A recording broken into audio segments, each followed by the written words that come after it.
Hello and welcome to another update video about DOT. Yeah, DOT pushed higher today. Not really any change in structure. There is just one noteworthy development because the price has now reached the next resistance around 468, 460, 468. 468 is an important Fibonacci resistance, or at least let's call it a pivot.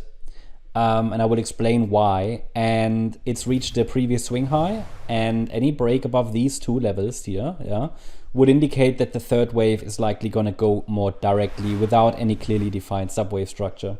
We do get that in every run, that we sometimes, well, not every run, but sometimes we get the situation that in the third wave, the price just goes directly, right? We can only highlight the potential for another pullback, but we know there are certain levels, sentiment levels, and the Fibonacci levels are pretty much a mathematical representation of these Fibonacci levels.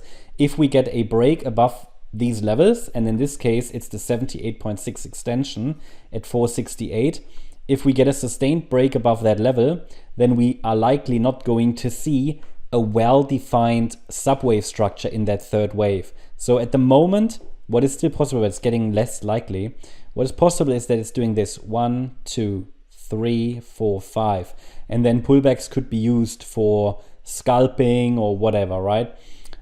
Whereas sometimes the market just doesn't show us a pullback, right? And there will be still a 5-wave subwave structure, but the subwaves are so tiny due to the sentiment that it's just doing the third wave in one go.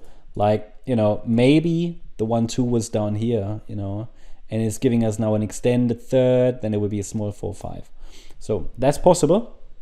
The support will still be 385 to 425 at the moment.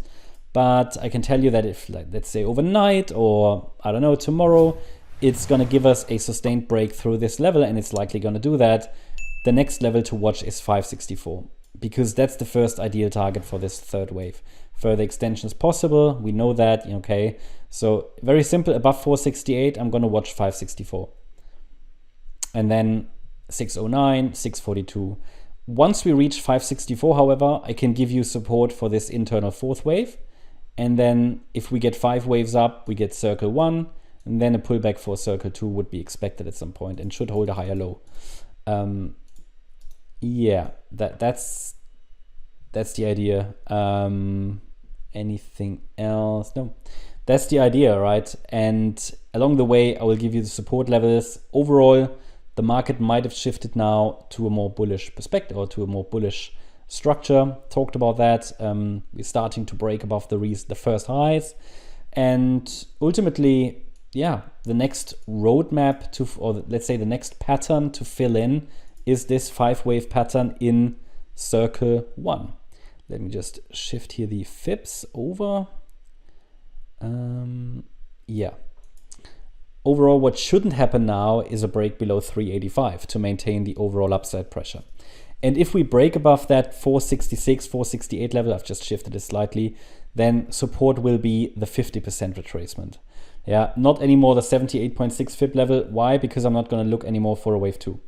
I'm not gonna watch for a wave 2 anymore, because the idea is gonna extend directly. In that case, then the 50% retracement is typically the way to go. What we should track, because that's impulsive support for this move up. So it's looking good, looking somewhat promising for DOT, but we haven't broken yet above that key pivot. So that's something to observe as we navigate through the weekend. That's the update about DOT. Hope you liked the update. If you did, please hit the like button, leave a comment and subscribe. And if you really like the content, then please check out the channel membership. Also, make sure that you follow us on Instagram and Twitter for additional content. Thanks a lot for watching. Bye-bye.